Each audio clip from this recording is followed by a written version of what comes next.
한국에서 사시면서 누구나 다 그런 생각을 하시죠. 야, 직장 생활에서 아침에 출근해서 저녁 때 일하고 들어와서 재테크하고 은행에 돈 모으고 적금 붓고, 야, 그렇게 모아서 언제 땅 사고 집 사고 안정되게 살아가나 라는 생각을 하시고, 이제 어느 정도 일하시고 나서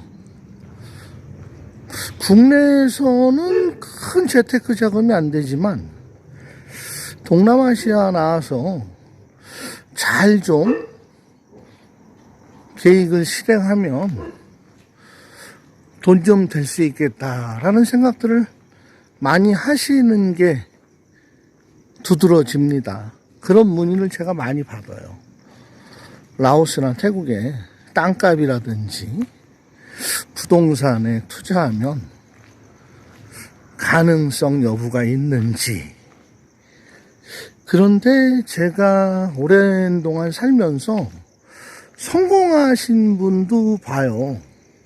1990년대 들어오셔갖고 라오스에 오셔서 땅, 대지, 건물 사고 팔고 해서 거의 뭐 200억대 이상, 300억대까지. 왜냐하면 여기 학교가 있는 부지 본인 거에 아파트, 콘도, 주택, 땅, 엄청나게 지금 재산을 모으신 분도 계세요. 그런데 처음에 오셔서 막 사서 뭐 이런 집도 사고 땅도 사고, 그게 5년 10년 후면 도시 개발되니까 또 용도 변경되면 돈 된다 생각을 하시는데, 이 태국도 그렇고 라오스도 그렇고 외국인에게 콘도나 단순 주택, 그 건물 소유만 외국인을 인정해 주지 땅에 대해서는 현지인 이름이나 현지 법인을 설립해서 사야 소유가 가능하고, 라오스는 그나마 그것도 임대입니다. 땅은, 토지는 임대입니다. 그래서 처음에 오시면 콘도나 아파트 같은데 이렇게 1년이고 2년이고요. 그러니까 시골 가서 사실 게 아니라, 시골은 땅값이 싸죠. 산속마을은 땅값이 싸지만 그것이 언제 오른다는, 뭐 한국에서처럼 정보가 미리 나와서 좀 힘있는 사람, 실무자, 고위 실무자 통해서 정보 얻고 미리 사드리고 이런 게 사실 어렵거든요. 사회주의 체제에서는. 그래서 일단은 두고 보셔야 돼요. 1년이고 2년이고 3년이고 사시면서 현지가 이제 조금씩 눈에 보이고 말도 들리고 길도 알고 현지 시세라든지 그 유동성에 대해서 파악을 하시고 나면 그때는 가능하세요. 그런데 요즘 라오스에 어떤 일이 있냐면, 누가 땅을 샀어요. 근데 땅을 살 때 그 땅을 팔았던 분이 라오스 나이 드신 분이었는데 돌아가셨어요. 그래서 땅을 살 때 라오스 사람, 아는 사람 통해서 그 명의를 빌려서 땅을 샀는데, 그분이 땅 판 사람이 돌아가시니까 갑자기 그 가족이라는 사람이 그거는 내 땅이요 하고 나타난 거예요. 땅 내놓으라고 반환 소송을 해옵니다. 그러니까 야, 이게 우리 땅인데 하고 이제 그 경찰 조사 과정에서 이제 경찰한테 땅 서류를 맡깁니다. 근데 이 경찰이 그 땅, 자기 땅이라고 우기는 사람하고 어떤 커넥션이 있었는지 등기부등본 땅 서류를 잊어버렸다는 겁니다. 그러면 상식적으로 땅을 잃어버렸으면 등기소에 가면 명의가 있을 거 아닙니까? 근데 그게 라오스 사람 명의잖아요. 그러니까 한국인이 이거는 내 땅이라고 우기는 순간 그 땅은 그곳을 관장하고 있는 기관장이 땅을 먹어버릴 수도 있고, 땅에 원래 명의를 빌려줬던 사람이 자기 땅이라고 우겨버릴 수도 있어요. 그래서 땅도 몰수당하고 오히려 구금되는 사태까지 벌어진 일이 있습니다. 그런데 흔히 이제 여기 땅 살 때 중간에 개입해서 소개해주고 서류 꾸며주고 하시는 분들이 뭐 그렇게 얘기를 하거든요.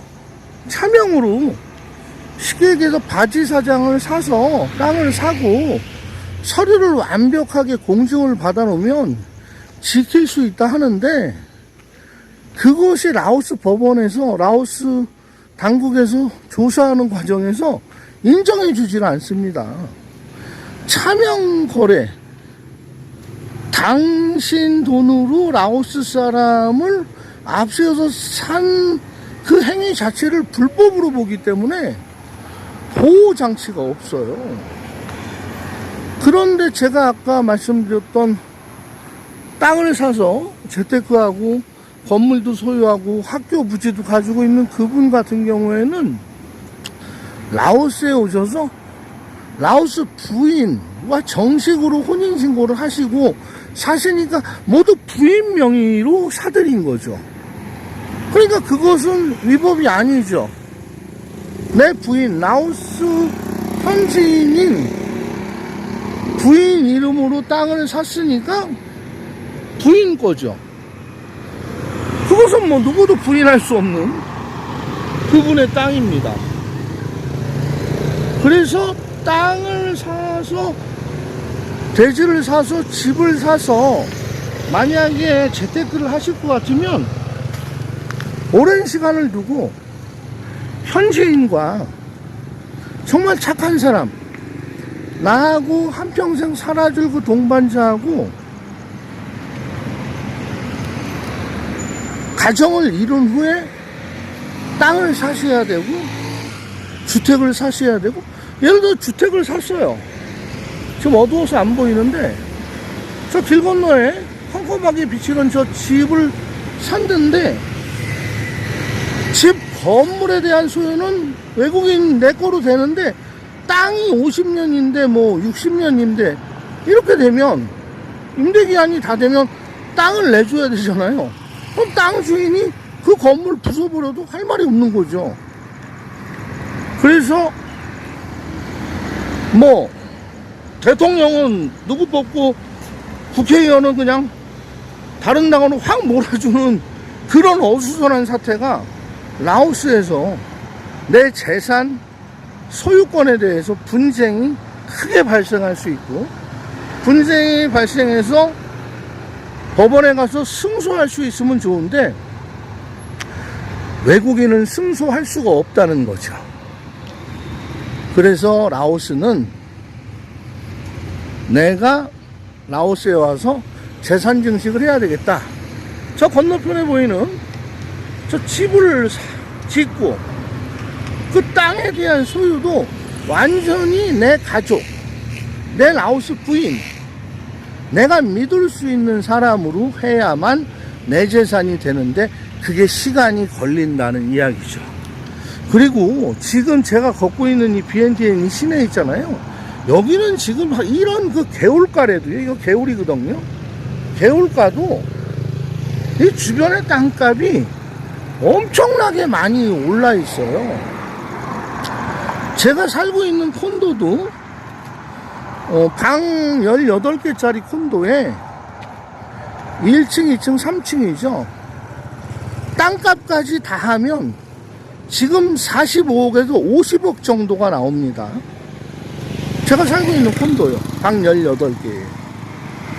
건물만 따지면 한 35억 된다고 주인이 얘기해 주더라고요. 땅까지 하면 45억에서 50억 봐야 된다. 근데 한국에서 물론 강남 같은데 아파트 한 채에 몇십억 하지만 한국에서 땅을 살 때는 자금 동원할 때 내가 집 살려고 합니다. 내 돈 가지고 삽니다 하면 큰 제재는 없죠.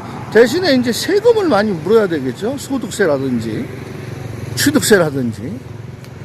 근데 라오스에 30억이나 45억 정도를 라오스로 돈을 가지고 오신다고 생각하면 한국의 국세청의 금감원의 보고가 다 돼서 정식 외국한 송금을 받아도 세금 문제가 또 발생이 되죠. 그래서 요즘 그 라오스에 투자하고 재테크하는 데는 부동산이 최고다.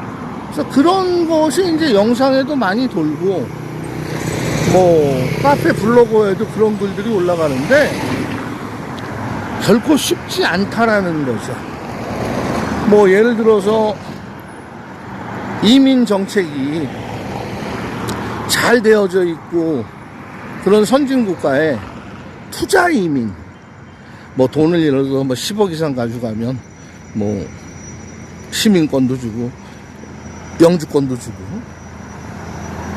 그렇게 시스템이 잘 돼 있지 않은 자유민주주의 체제 국가에서는 가능할 수 있지만 이 라오스에서는 제가 지금 비치는 집이 제가 살고 있는 콘도 그 주인 문땡이 형 또 다른 집입니다. 여기가 자, 저 2층짜리 건물이 하나, 그래서 옆에 2개가 있어요.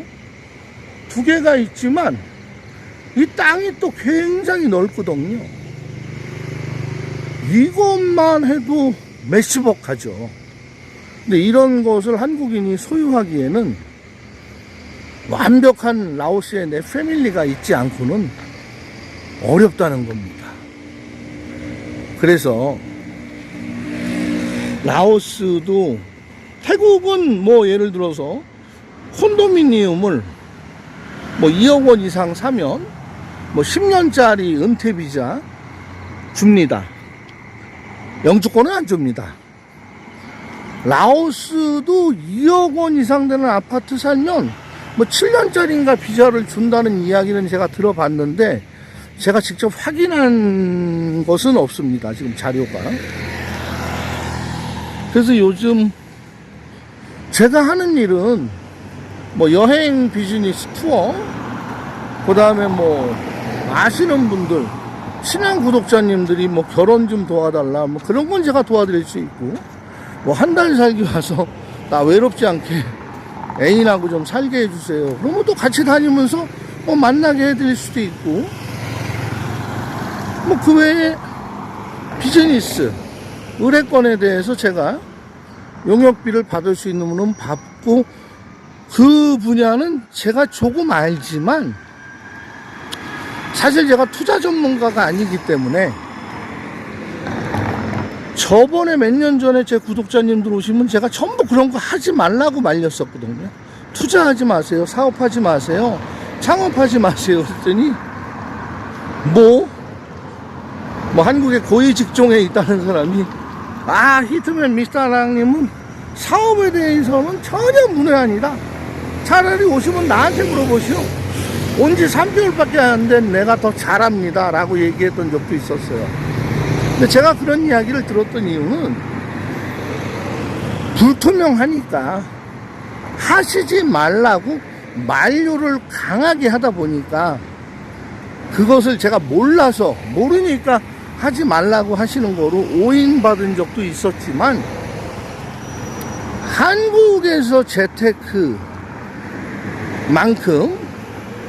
라오스에 오셔서 돈 뭐 몇억 가지고 2, 3년 안에 2배를 만들고 3배를 만들기, 갑자기 금사라기 땅이 돼서 돈방석에 앉고 뭐 잠자다 일어나서 돈 세다 자고 또 깨서 화장실 가서 소변 한번 보고 또 돈 세고 자는 그런 일은 지금은 힘듭니다. 오늘은 제가 동네 한 바퀴를 이렇게 돌면서 뭐 영상에 찍힌 사람들은 별로 없어요. 왜냐하면 밤에 안 다닌다고 했잖아요. 오늘은 썸네일을 어떤 것을 써야 될지 모르겠네요. 제가 어저께 영상에 청바지 뒤태 여인들 썸네일을 썼더니 어떤 분이 그 처음 시작할 때 그 영상에 그 사진은 뭡니까? 그랬어요. 그래서 그렇게야 많이들 보셔서 제가 가끔 씁니다 라고 댓글을 달았더니 그 댓글을 삭제를 하셨더라고요. 오늘은 뭐 사람들이 나오질 않아요, 지금 영상에. 정리를 다시 하자면, 한국에서 절반 비용 가지고 라오스 오셔서 뭔가 만들어 보실 수 있다라는 이야기가 정말 풍문으로 많이 들리는 것은 맞지만 어렵다는 여러 가지의 난제점들이 많이 산재하고 있죠. 라오스는 명의 문제라든지 바지를 내세워서 샀는데 그런 분도 봤어요. 누구한테 소개받아가지고 바지를 소개받아서 그 현지 바지에게 한 달에 뭐 150달러씩 주기로 하고 명의를 빌렸어요. 명의를 빌려서 한 2년 지났는데 이제 이걸 좀 팔아볼까 했는데 그 명의를 해준 사람이 어디로 실종이 됐는지 잠수를 탔는지 연락이 안 되는 겁니다. 그 연락이 안 되니까 어떻게 돼요? 그 서류를 다시 없애버리고 그 사업체를 다시 폐업을 하고 세금을 왕창 내고 다시 새로운 명의를 생성시키려니까 돈이, 그걸로 남은 돈이 거의 다 들어가 버렸어요. 그런 일이 있는 라오스라는 것을 말씀드리면서 오늘은 여기서 영상을 마치겠습니다. 구독, 좋아요, 알람 설정, 댓글 저에게 큰 도움이 됩니다. 제 영상은 응원과 후원으로 만들어집니다. 집 앞에 미용실을 비추면서 오늘 영상을 마치겠습니다. 감사합니다.